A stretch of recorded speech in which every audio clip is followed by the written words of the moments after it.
राकेश जी, वैष्णव संतों ने भारत में जाति प्रथा पर क्या काम किया? वैष्णव संत जो है, इन्होंने भारत में जाति प्रथा समाप्त करके और ये माना कि सभी मनुष्य भक्ति के द्वारा ईश्वर को प्राप्त कर सकते हैं, मनुष्यों की भी समानता स्थापित की। वैष्णववाद का ये आंदोलन दक्षिण में अलावर संतों के द्वारा शुरू किया गया। हमारे महान दार्शनिक शंकराचार्य ने जो वेदांत की पुनर्स्थापना की, उसके बाद रामानुज हुए। रामानुज ने विशिष्टाद्वैत दर्शन की स्थापना की और उसके साथ साथ जो भक्ति का स्वरूप उन्होंने दिखाया, उसके आधार पर वैष्णव संप्रदाय विकसित हुआ। रामानुज के प्रभाव से धीरे धीरे भारत के अंदर बहुत से लोग इस धर्म के ओर मुड़े। ये वैष्णव आचार्य अपने भजनों के द्वारा जनता को अपने साथ जोड़ लेते थे और उनमें जाति प्रथा को तोड़ के सभी एक समान है इस संदेश का प्रचार करते थे।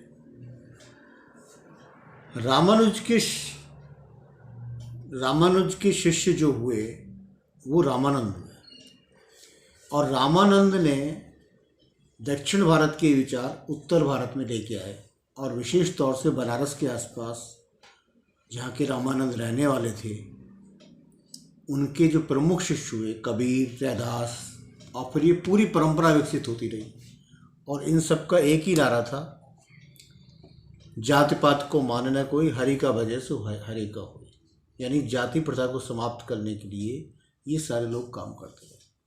यहाँ तक कि जो वैष्णव संतों ने अपने विचारों का प्रचार प्रसार किया, उसमें उन्होंने ये दिखाया कि जो उनके प्रमुख आराध्य हैं कृष्ण, वो कृष्ण जो है चंडालों में भी भोजन करके ये साबित करते हैं कि कोई जाति प्रथा को मानने की ज़रूरत नहीं है, सभी के साथ खाया जा सकता है। चंडालों को भारत में निकृष्ट माना जाता है, सबसे नीचे चंडाल माने जाते थे। उनके साथ भी भोजन करके वैष्णवों ने ये परंपरा विकसित की कि जाति प्रथा को ना माना जाए। वैष्णव संतों के इस योगदान में जो रामानंद के शिष्य हुए, उनमें कुछ लोग निर्गुण उपासक रहे, कुछ सगुण उपासक। निर्गुण उपासकों में कबीर और रैदास का नाम प्रमुख रूप से लिया जाता है, जबकि रामानंद की तरह एक और वैष्णव संत हुए हैं वल्लभाचार्य। वल्लभाचार्य ने कृष्ण की पूजा को प्रतिष्ठित किया, कृष्ण की बाल लीला के बारे में बातें की और उन्हीं की परंपरा में आगे बढ़ के सूरदास और मीराबाई जैसे लोग हुए, जिन्होंने कृष्ण भक्ति करते हुए प्रेम में रास्ता दिखाया और कृष्ण के संबंध में बहुत से पदों की रचना की। इनके बाद में बंगाल में चैतन्य महाप्रभु हुए वैष्णव धर्म के, जिन्होंने अपना एक नया अलग संप्रदाय भी चलाया और इन्होंने राधा कृष्ण के प्रेम पे अपने आप को केंद्रित किया। इस प्रकार सारा वैष्णव संत समाज जो है, पूरे दक्षिण भारत से शुरू होके उत्तर भारत तक इन्होंने इस तरह के विचारों का प्रचार प्रसार किया और भक्ति काल को पैदा किया। इस भक्ति काल में हर भक्त जो है उसका ईश्वर पे समान अधिकार है और ईश्वर जो है उसकी उपासना के लिए सारा मानव समुदाय अपनी एकता बनाते हुए काम कर सकता है। कोई छुआछूत नहीं, कोई भेदभाव नहीं, और ये सारी चीज़ उन्होंने माना।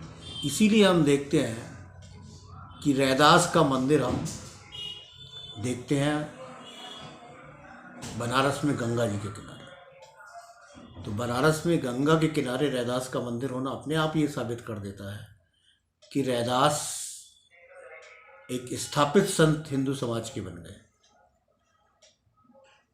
तो इसी तरह से जो इनके शिष्य थे, जैसे कबीर जुलाहे थे, रैदास चमार थे, सेन नाई थे और दादू जो है वो धुनिया थे, नाभादास जो है वो डोम थे, डोम जो सबसे निकृष्ट माने जाते हैं।